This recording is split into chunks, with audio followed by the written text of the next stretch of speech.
హల్లెలూయా. ఈరోజు మన వాక్య భావము మత్తయి సువార్త 5వ అధ్యాయము 19వ వచనము. కాబట్టి ఈ ఆజ్ఞలలో మిగులు అల్పమైన ఒక దానినైనను మీరి ఆ మనుషులకు అలాగున చేయ బోధించువాడెవడో వాడు పరలోక రాజ్యములో మిగులు అల్పుడనబడును. అయితే వాటిని గైకొని బోధించువాడెవడో వాడు పరలోక రాజ్యములో గొప్పవాడనబడును.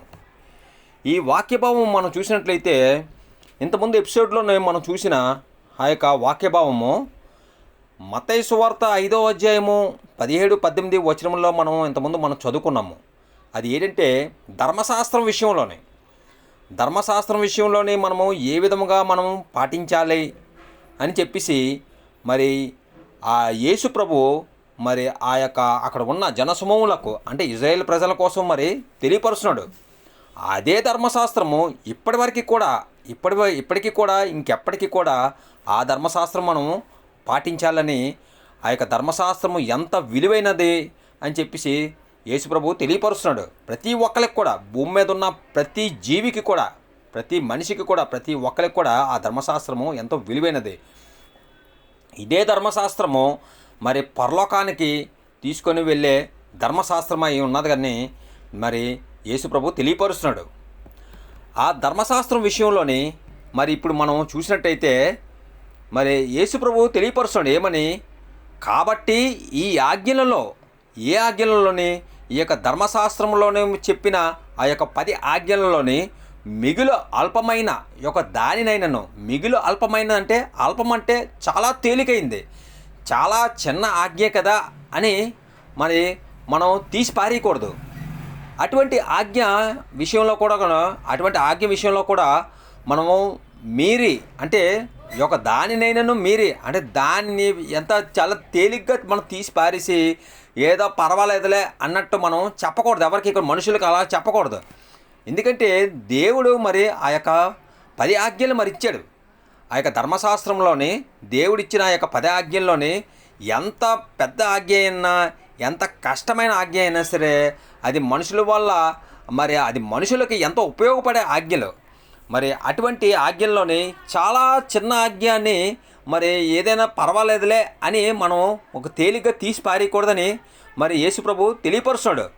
మరి ఏంటంటే మనుషులకు అలాగూ చేయ బోధించు వాడెవడో వాడు పరలోక రాజ్యములో మిగులు అల్పుడని ఎప్పుడు మరి పరలోక రాజ్యంలో అల్పుడు అనబడతాడంటే ఇది చాలా చిన్న ఆజ్ఞలే, పర్వాలేదులే, దేవుడు క్షమిస్తాడులే, యేసు ప్రభు క్షమిస్తాడులే, పరిశుద్ధాత్ముడు క్షమిస్తాడులే అని చెప్పి మరి ఆ యొక్క సంఘ పెద్దలైన వారైనా లేకపోతే సేవకులైనా సరే ఎవరైనా సరే ఇప్పటికైనా సరే తర్వాతకైనా సరే ఎవరైనా సరే ఈ ఆజ్ఞల్లోని చాలా చిన్న ఆజ్ఞలని చెప్పి ఏదో తేలిగ్గా ఒక అల్పముగా మరి తీసి పడేసినట్టయితే మరి ఆ యొక్క చిన్న ఆజ్ఞ వల్ల ఆ మనుషుడు ఎంతో మరి తప్పుడు మార్గంలోనే నడవాల్సి వస్తుంది.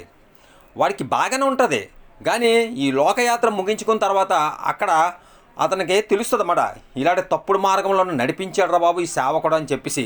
అందుకే ఏంటంటే ధర్మశాస్త్ర విషయంలోని ఏది కూడా తప్పిపోకుండా ఒక సున్న అయినను ఒక పొల్ల అయినను తీసివేయబడదని దేవుని వాక్యము మరి తెలియపరుస్తుంది. యేసుప్రభు చెప్పింది అదే. ఏంటంటే ఏది కూడా మనం అల్పముగా చాలా తేలిగ్గా తీసి పారేయకూడదు. ఒకవేళ దాని ఏదో తేలిక తీసి పారేసినట్టు మనం చేసినట్టయితే మరి ఈ లోకయాత్ర ముగించుకున్న తర్వాత మనకు దొరకవలసింది ఆ పరలోక రాజ్యంలోనే అక్కడ మనకి అది చాలా తక్కువైపోతుంది. అది చాలా మరి పరలోక రాజ్యంలో మనము చాలా అల్పుడు అనబడతామని చెప్పి వాక్యం ద్వారా తెలియపరుస్తున్నాడు అనమాట. అయితే వాటిని గైకొని ఆ యొక్క అల్పమైనది అన్న ఆ యొక్క ఆజ్ఞ ఏది ఉన్నదో దాన్ని గైకొని బోధించువాడెవడో, దాన్ని గైకొని అంటే దాన్ని నడుచుకొని ఉదాహరణకి ఏంటంటే మరి ఇందులోనే మనం చూసినట్లయితే ఈ యొక్క 10 ఆజ్ఞల్లోని ఏది ఉన్నది అంటే మనుషులకి నరహత్య చేయకూడదు, వ్యభిచరింపకూడదు, దొంగిలకూడదు, నీ పొరుగువాని మీద అబద్ధ సాక్ష్యం పలుకకూడదు, నీ పొరుగువాని ఇల్లు ఆశింపకూడదు, ఇలాగా చాలా ఆజ్ఞలు ఉన్నాయి. ఇందులోనే ఏదైనా సరే ఎవరికైనా సరే మరి అది అందులోనే అలవాట్లు లేకపోవచ్చు, ఒకవేళ ఎందులోనైనా సరే అలవాటు లేకపోవచ్చు. అందుకు వాళ్ళు ఆ ఆజ్ఞలో ఆ సేవకుడు ఏం చేస్తారంటే పర్వాలేదులే, ఇది వీళ్ళందరూ మంచోళ్ళే కదా, ఈ ఆజ్ఞ చెప్పకపోయినా సరే పర్వాలేదులే అని అతను అది చాలా తేలిగ్గా తీసి పారేస్తాడు. కానీ వాళ్ళు ఏం చేస్తారంటే ఈ ఆజ్ఞ విషయంలోనే ఎంతగా సేవకుడు చెప్పట్లేదులే, మనకి ఈ ఆజ్ఞ అంత శక్తివంతమైన కాదు, ఇది చాలా తేలిగ్గా ఉన్నది, చాలా అల్పమైనది కదా అని చెప్పేసి వాళ్ళు ఆ ఆజ్ఞని పాటించకుండా ఆ యొక్క ఏది చెయ్యొద్దని ఆ యొక్క అల్పమైన ఆజ్ఞ మరి మరి చెప్తుందో ఆ ఆజ్ఞని వారు పక్కన పెట్టి ఆ పని వాళ్ళు చేస్తుంటారు. ఆ పని వాళ్ళు చేసినప్పుడు మరి తప్పు ఎవరిదంటే మరి యొక్క సేవకుడు యొక్క తప్పు. ఎందుకంటే అది చాలా అల్పముగా ఉన్నది కదా, పర్వాలేదులే, వీళ్ళందరికీ ఇది చెప్పపోయినా పర్వాలేదు, చాలా ఈ ఆజ్ఞల కన్నా చాలా కష్టమైన ఆజ్ఞలు ఉన్నాయి, అవి చెప్తే చాలు అని చెప్పేసి ఈ అల్పమైన ఆజ్ఞని పక్క తీసి పెట్టేస్తే ఈ పక్కకి తీసి పెట్టేసిన ఈ ఆజ్ఞ వల్ల వీళ్ళు ఇంకా తప్పుడు మార్గంలోనే వాళ్ళు నడుచుకుంటారు. అందుకు ఏంటంటే వీళ్ళు ఈ లోకయాత్ర ముగించుకున్న తర్వాత ఈ అల్పమైన ఆజ్ఞ అని చెప్పేసి పక్క తీసి పెట్టేసిన వాళ్ళు అందరూ కూడా ఈ లోకయాత్ర ముగించుకున్న తర్వాత మరి పరలోక రాజ్యంలోనే అక్కడ వాళ్ళు అల్పుడని పడతారన్నమాట. చాలా తేలిగ్గా ఉంటారన్నమాట వాళ్ళు ఈ ఆజ్ఞ పాటించకపోవడం వల్ల. వాళ్ళకి కావాల్సింది దేవుడు వాళ్ళకి ఇవ్వవలసింది అన్నీ కూడా వాళ్ళకి దొరకకపోవడం జరుగుతుంది. అందుకే ఏంటంటే ఏది కూడా అల్పమైనది అని చెప్పేసి మనం తీసి పడేయకూడదన్నమాట. వాక్యము అదే తెలియపరుస్తున్నాడు. ఏమని చెప్తున్నాడంటే యేసు ప్రభువు ఈ ధర్మశాస్త్రం విషయంలోని ఈ ఆజ్ఞలలో మిగులు అల్పమైన యొక్క దానినైనను మీరి మనుషులకు అలాగన చేయ బోధించు వాడెవడో వాడు పరలోక రాజ్యములో మిగులు అల్పుడనబడును. అయితే వాటిని గైకొని బోధించు వాడెవడో వాడు పరలోక రాజ్యములో గొప్పవాడు అనబడును. ఇద్దరు కూడా వెళ్తారు.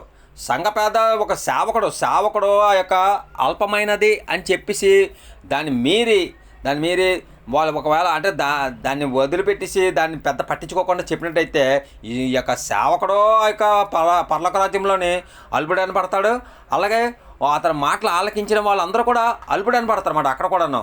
మరి ఎందుకంటే నాయకుడే, మరి సేవకుడే అదనమాట.